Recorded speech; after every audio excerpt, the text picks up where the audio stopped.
now present George Edwards in Frankenstein.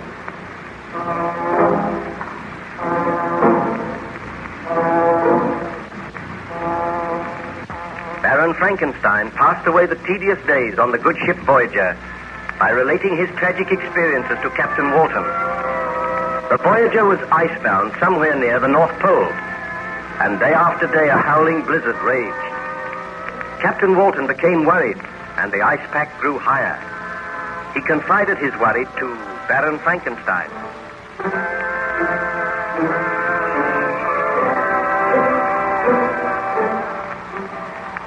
You look rather worried today, Captain Walton. Unfortunately, the weather shows no signs of abating, Baron Frankenstein.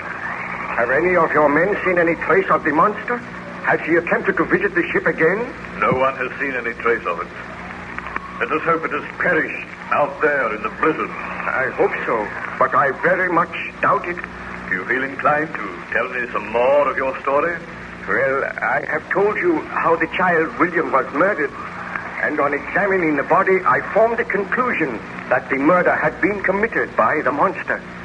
I dashed back into the room where my wife and the burgomaster were waiting with Justine, and I told them that I was in reality responsible for the murder of William.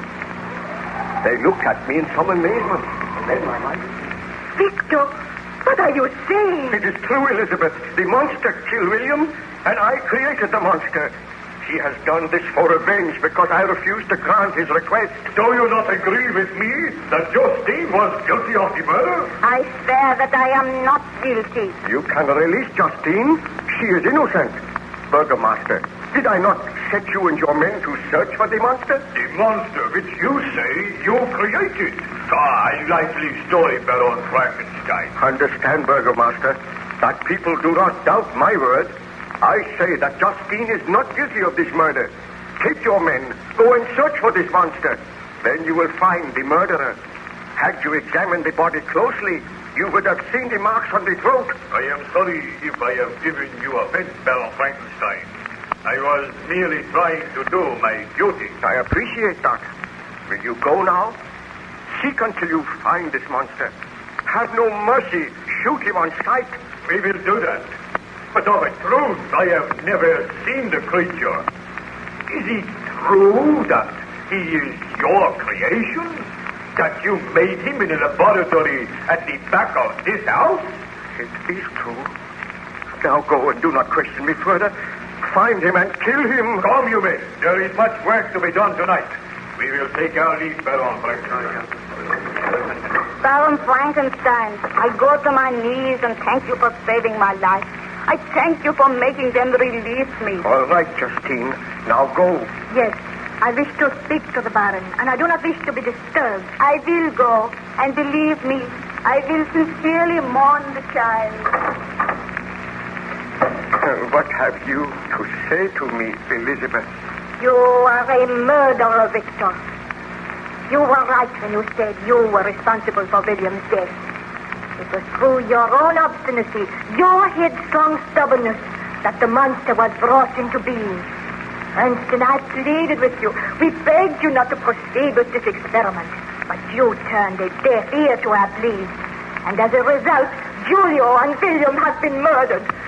The murder is yours, and it will forever be upon your conscience. Oh, Elizabeth, please do not turn against me. Had you heeded me, had you really loved me, you would not have proceeded with your experiment.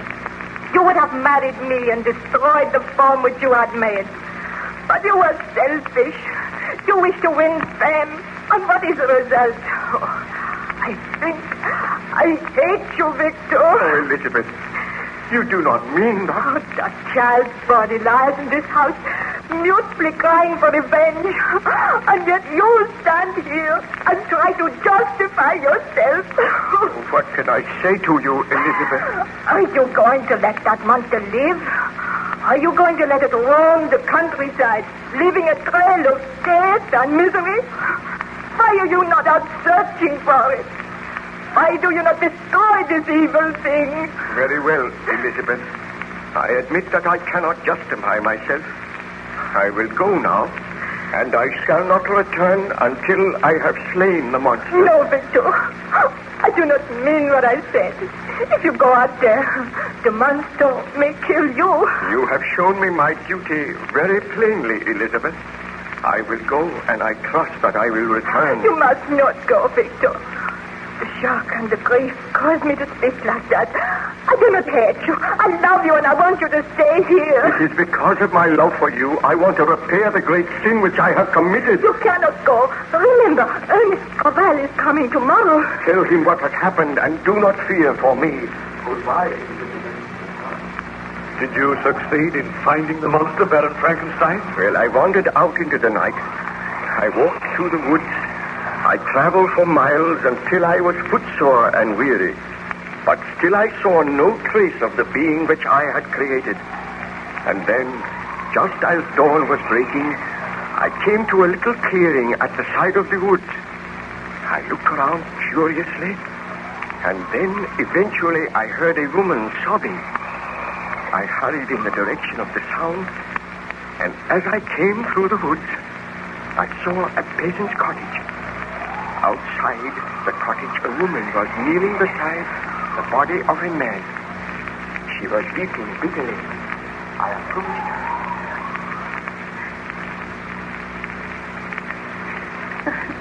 Why? What is the matter? Can I do anything to help you? Who are you? Where have you come from? My name is Baron Frankenstein. What is the matter with this man? Oh, he is dead. He has been murdered. Let me see. Oh, the same marks on the throat. This man was my husband. We lived here happily together for many years. And one day a strange creature came into the woods. He seemed to be half man, half beast, always trying to our windows, following my husband. Then he went to his work in the woods. Today, my husband took his gun. He shot at the creature, and the bullet struck him, but it had no effect. The creature advanced. He seized my husband by the throat. I was powerless to interfere, and in a few minutes, Gustav was dead.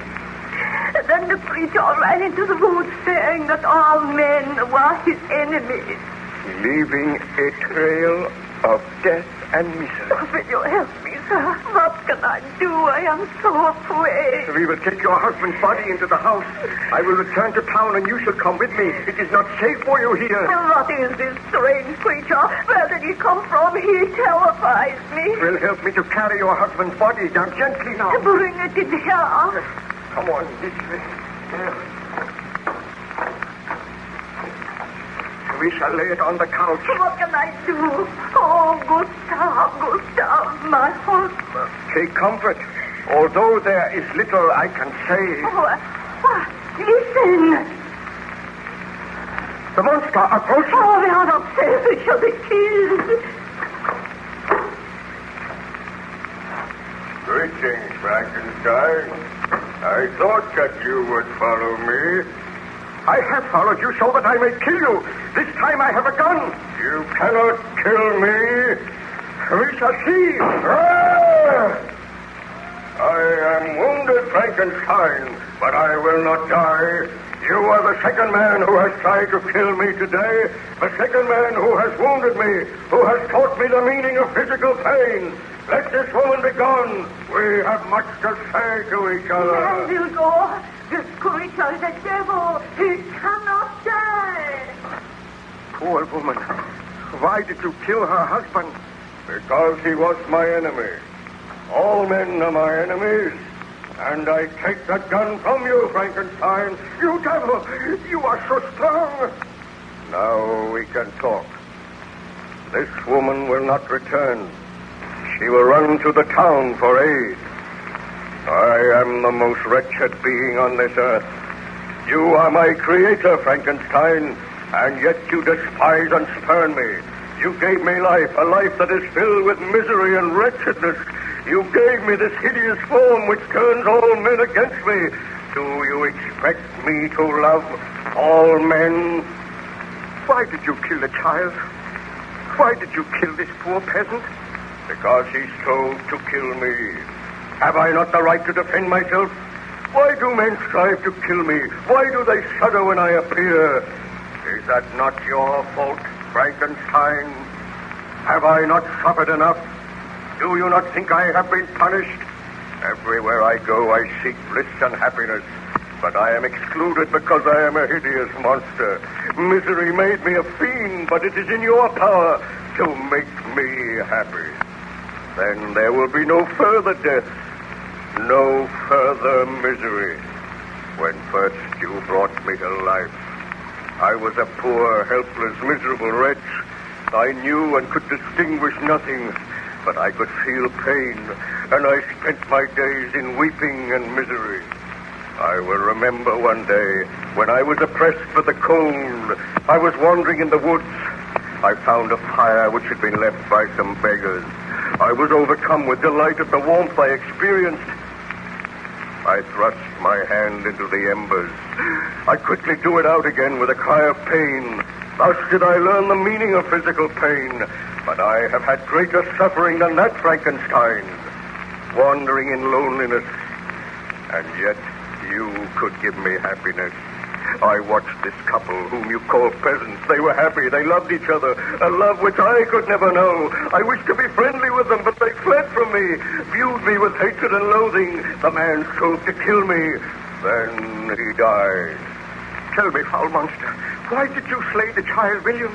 Because he meant something to you. Because I wanted you to suffer as I have suffered. And I swear this, Frankenstein, if you do not give me a mate, then you shall have no mate.